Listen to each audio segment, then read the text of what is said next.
Sir CM ಅವರಲ್ಲೇ ಒಂದು statement ಕೊಟ್ಟಿದ್ದಾರೆ sir. Bengaluru Mysuru highway ವಿಚಾರದಲ್ಲಿ ಬುರುಡೆ ಬಿಡ್ತಾ ಇದ್ದಾರೆ. ಪ್ರತಾಪ್ ಸಿಂಹ ಹೇಳ್ತಾ ಇರೋದು ಸುಳ್ಳು. ಹೈವೇ ಆಗಿರೋದು ಮಹದೇವಪ್ಪ ಮತ್ತು ಸಿದ್ದರಾಮಯ್ಯ ಅನ್ನುವಂಥದ್ದು. ಯಾರು ಬುರುಡೆ ಬಿಡ್ತಾ ಇದ್ದಾರೆ, ಯಾರು ಖಾಲಿ ಡಬ್ಬ ಅಲ್ಲಾಡಿಸ್ತಾ ಇದ್ದಾರೆ ಅನ್ನೋದನ್ನು ಕೂಡ ಆ ರಸ್ತೆಯಲ್ಲಿ ಓಡಾಡ್ತಾ ಇರುವಂಥ ಜನಕ್ಕೆ ಗೊತ್ತಿದೆ. ಅದು ಈ ಹೈವೇಯನ್ನು 2018 ಫೆಬ್ರವರಿ 19ನೇ ತಾರೀಕು ಮೈಸೂರು ಮಹಾರಾಜ ಗ್ರೌಂಡ್ನಲ್ಲಿ ಸಾರ್ವಜನಿಕ ಸಭೆಯನ್ನು ಉದ್ದೇಶಿಸ್ತಾ ಘೋಷಣೆ ಮಾಡಿದ್ದ್ಯಾರು? ಸನ್ಮಾನ್ಯ ಪ್ರಧಾನಿ ನರೇಂದ್ರ ಮೋದಿಜಿಯವರು. ಅದರ ಮರುದಿನವೇ ಈ ಯೋಜನೆಯ ಆಗಿನ ಅಂದಾಜು ವೆಚ್ಚವಾಗಿದ್ದಂಥ 6,400 ಕೋಟಿಗೆ ಪ್ರಧಾನಿಯವರ ನೇತೃತ್ವದ cabinet committee on economic affairs ಅಪ್ರೂವಲ್ನ ಕೊಡ್ತು. ಪ್ರಧಾನಿ ಯಾರು? ನರೇಂದ್ರ ಮೋದಿಜಿಯವರು. 2018 ಮಾರ್ಚ್ 24ನೇ ತಾರೀಕು ಕೆಂಗೇರಿ ಬಳಿ ಇರುವಂತಹ ವಿಶ್ವ ಒಕ್ಕಲಿಗರ ಮಹಾಸಂಸ್ಥಾನದ ಆವರಣದಲ್ಲಿ ನಡೆದಂತಹ ನಿಮ್ಮ ಉಬ್ಬಿದ ರಕ್ತನಾಳಗಳ ಸಮಸ್ಯೆಗೆ ಎವಿಸ್ ಆಸ್ಪತ್ರೆಯಲ್ಲಿ ಕೇವಲ 30 ನಿಮಿಷದ ಲೇಸರ್ ಚಿಕಿತ್ಸೆಯೊಂದಿಗೆ ಮುಕ್ತಿ ಹೊಂದಬಹುದು. ಹೆಚ್ಚಿನ ವಿವರಗಳಿಗಾಗಿ ಸಂಪರ್ಕಿಸಿ 8088837000. ಭೂಮಿ ಪೂಜೆ ಕಾರ್ಯಕ್ರಮವನ್ನು ನೆರವೇರಿಸಿಕೊಟ್ಟಿದ್ದರು ನಿತಿನ್ ಗಡ್ಕರಿ ಅವರು. 2023 ಮಾರ್ಚ್ 12ನೇ ತಾರೀಕು ಮಂಡ್ಯದ ಬಳಿ ಇರುವಂಥ ಗೆಜಲ್ಗೆರೆನಲ್ಲಿ ಅದನ್ನು ಲೋಕಾರ್ಪಣೆ ಮಾಡಿದ್ದರು ನರೇಂದ್ರ ಮೋದಿಜಿಯವರು. ಈ ಮಧ್ಯದಲ್ಲಿ ರಾಮನಗರದ ಹತ್ರ ನೀರು ತುಂಬಿದ ಕೂಡಲೇ ಬೈದಿದ್ದಾರನ್ನು? ಪ್ರತಾಪ್ ಸಿಂಹನ್ನ. ನೀರನ್ನು ಮತ್ತೆ ಸರಿಪಡಿಸಿ ಅದನ್ನು ಹೋಗಿಸಿ ಸರಿಪಡಿಸಿದ್ದಾರೆ ಯಾರು? ಪ್ರತಾಪ್ ಸಿಂಹ. ಹಾಗೆ ಮಂಡ್ಯದ ಹತ್ರ ಸರ್ವಿಸ್ ರಸ್ತೆ ಬಿರುಕು ಬಿಟ್ಟಿದೆ, ಕಳಪೆ ಕಾಮಗಾರಿ ಅಂತ ಹೇಳಿ ಬೈದಿದ್ದಾರನ್ನು? ಪ್ರತಾಪ್ ಸಿಂಹನ್ನ. ಸರಿಪಡಿಸಿದವನು ಯಾರು? ಪ್ರತಾಪ್ ಸಿಂಹ. ಬೆಂಗಳೂರಿಂದ ಮೈಸೂರವರೆಗೂ ಅಂಡರ್ ಪಾಸ್ಗಳಲ್ಲೆಲ್ಲ ನೀರು ನಿಲ್ತಾ ಇತ್ತು, ಆವಾಗ ಬೈದಿದ್ದಾರನ್ನು? ಪ್ರತಾಪ್ ಸಿಂಹನ್ನ. ಸರಿಪಡಿಸಿದ್ಯಾರು? ಪ್ರತಾಪ್ ಸಿಂಹ ಕರ್ಕೊಂಡೋಗಿ ಸರಿಪಡಿಸ್ತಾ.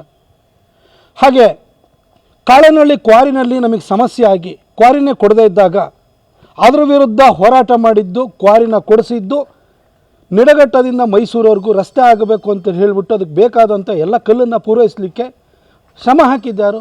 ಪ್ರತಾಪ್ ಸಿಂಹ. ಅದೇ ರೀತಿಯಲ್ಲಿ ಈ ರಸ್ತೆ ಬಹಳ ಆಕ್ಸಿಡೆಂಟ್ಗಳಾಗ್ತಾ ಇದ್ದಾವೆ, ಅವೈಜ್ಞಾನಿಕವಾಗಿದೆ ಅಂತ ಹೇಳಿ ಬೈದಿದ್ದಾರನ್ನು? ಪ್ರತಾಪ್ ಸಿಂಹನ್ನ. ಅದನ್ನು ಮತ್ತೆ ಅವೈಜ್ಞಾನಿಕವಾಗಿದೆ ಅಂದರೆ ನಾವು ಸರಿಪಡಿಸ್ತೀವಿ ಅಂಥೇಳಿ, ಆಗ ಇದಕ್ಕೆ ಅವೈಜ್ಞಾನಿಕ ಅನ್ನೋದು ಕಾರಣ ಅಲ್ಲ, ಇದು ರೇಸಿಂಗ್ ಟ್ರ್ಯಾಕ್ ಅಲ್ಲ, ಇದು ರಸ್ತೆ ಅಷ್ಟೇ.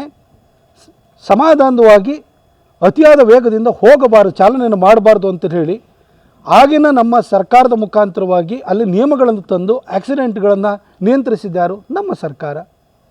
ಈ ಎಷ್ಟೋ ಸಂದರ್ಭದಲ್ಲಿ ಈ ಸಿದ್ದರಾಮಯ್ಯನವರಾಗಲಿ ಅದು ಮಹದೇವಪ್ಪನವರಾಗಲಿ ಎಲ್ಲಿ ಹೋಗಿದ್ದರು? ಈಗಿನವರೆಗಿನ ಅದರ ಅಂದಾಜು ವೆಚ್ಚ 8,500 ಕೋಟಿ ರೂಪಾಯಿ ಆಗಿದೆ.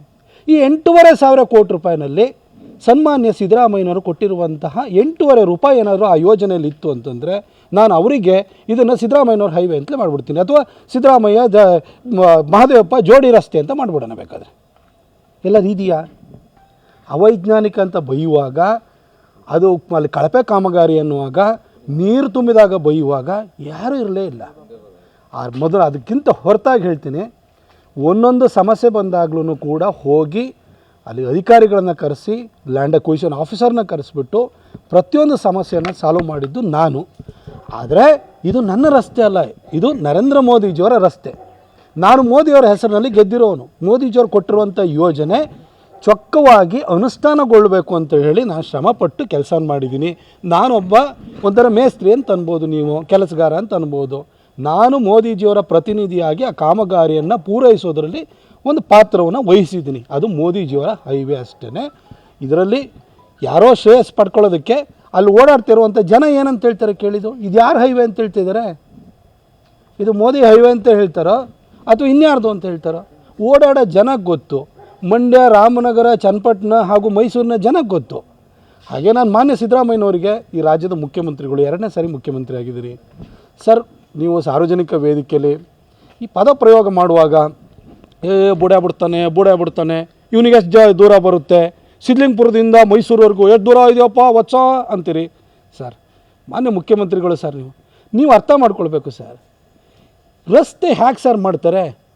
ಈಗ ಬೆಂಗಳೂರಿಂದ ಮಂಗಳೂರಿಗೆ ರಸ್ತೆ ಮಾಡ್ತಾರೆ, ಅಥವಾ ಬೆಂಗಳೂರಿಂದ ಹುಬ್ಬಳ್ಳಿಗೆ ರಸ್ತೆ ಮಾಡ್ತಾರೆ. ಹುಬ್ಳಿಗೆ ಹೋಗ್ಬೇಕಾದ್ರೆ ಮಧ್ಯದಲ್ಲಿ ತುಮಕೂರು ಬರುತ್ತೆ, ಚಿತ್ರದುರ್ಗನೂ ಬರುತ್ತೆ, ದಾವಣಗೆರೆನೂ ಬರುತ್ತೆ, ಹಾವೇರಿನೂ ಬರುತ್ತೆ. ಆ ಮಧ್ಯದಲ್ಲಿರೋವಂಥರು ಇದರಲ್ಲಿ ತುಮಕೂರಲ್ಲಿ ಜಾಸ್ತಿ ಹೋಗ್ತಿದೆ, ದಾವಣಗೆರೆಯಲ್ಲಿ ಜಾಸ್ತಿ ಹೋಗ್ತಿದೆ, ದುರ್ಗದಲ್ಲಿ ಜಾಸ್ತಿ ಹೋಗ್ತಿದೆ, ಹಾವೇರಿಯಲ್ಲಿ ಜಾಸ್ತಿ ಹೋಗ್ತಿದೆ ಅಂತ ಹೇಳೋದಲ್ಲ ಸರ್. ಡೆಸ್ಟಿನೇಷನ್ನು ಹುಬ್ಬಳ್ಳಿ ಧಾರವಾಡದ MP ಬೆಂಗಳೂರು ಹುಬ್ಬಳ್ಳಿ ರಸ್ತೆ ತೊಗೊಂಡು ಹೋಗ್ತಿದ್ದಾರೆ, ಅದು ಹುಬ್ಬಳ್ಳಿ ಅದ್ರ ಗುರಿಯಾಗಿರುತ್ತೆ. ಹಾಗೆ ಮಂಗಳೂರು MP ಬೆಂಗಳೂರಿಂದ ಮಂಗಳೂರಿಗೆ ತೊಗೊಂಡು ಹೋಗ್ತಿದ್ದಾರೆ ಅನ್ನೋ ಮಧ್ಯದಲ್ಲಿ ನಿಮಗೆ ತುಮಕೂರು ಜಿಲ್ಲೆನೂ ಸಿಗುತ್ತೆ, ಹಾಸನ ಜಿಲ್ಲೆನೂ ಸಿಗುತ್ತೆ. ಹಾಗಾಗಿ ಅವ್ರದ್ದೇ ಪಾತ್ರ ಇದು, ಅಲ್ಲೇ ಜಾಸ್ತಿ ಹೋಗುತ್ತೆ ಅಂತ ಹೇಳೋಕ್ಕಾಗಲ್ಲ. ಹಾಗೆ ಡೆಸ್ಟಿನೇಷನ್ ಮೈಸೂರು ಸರ್. ಹೈವೇನ ತಂದಿರೋಂಥದ್ದು ಬೆಂಗಳೂರಿಂದ ಮೈಸೂರಿಗೆ, ಬೆಂಗಳೂರಿಂದ ರಾಮನಗರ ತಂದಿರೋದಲ್ಲ, ಬೆಂಗಳೂರಿಂದ ಅಥವಾ ಮಂಡ್ಯಕ್ಕೆ ತಂದಿರೋದಲ್ಲ. ಅಲ್ಲಿ MP ಗಳು ಮಂಡ್ಯಕ್ಕೆ ತರ್ತಾರೆ, ಮೈಸೂರಿಗೆ ಯಾಕೆ ಸರ್ ಅವ್ರು ತರ್ತಾರೆ ಸರ್? ಈ ಒಂದು ಕನಿಷ್ಠ ವಿಚಾರ, ಅದು ಕನಿಷ್ಠ ವಿವೇಚನೆಯನ್ನು ಇಟ್ಕೊಂಡು ಮಾತಾಡಬೇಕಾಗುತ್ತೆ ಸರ್. ಸಿದ್ಲಿಂಗ್ಪುರದ ನಿನ್ನೆಲ್ಲ ಮುಂದಕ್ಕೆ ನಂದೇ ಆದ್ರೂ ಕೂಡ ಆ ರಸ್ತೆ ಹಾಳಾದಾಗೆಲ್ಲ ಯಾಕೆ ಸರ್ ನನ್ನನ್ನು ಬೈತಾಯಿದ್ರು? ಇದು ಮೈಸೂರಿಗೆ ಬರ್ತಾ ಇರೋ ರಸ್ತೆ, ಇದನ್ನ ಹೆಸರು ಹೇಳೋದು ಬೆಂಗಳೂರು ಮೈಸೂರು ಹೈವೇ ಅಂತ. ಹಾಗಾಗಿ ನೀವೊಂದು ಗುರುತರವಾದಂತಹ ಸ್ಥಾನದಲ್ಲಿದ್ದೀರಿ. ನಾನೊಬ್ಬ ಕೇವಲ MP ಸರ್, ನೀವು ರಾಜ್ಯದ ದೊರೆ.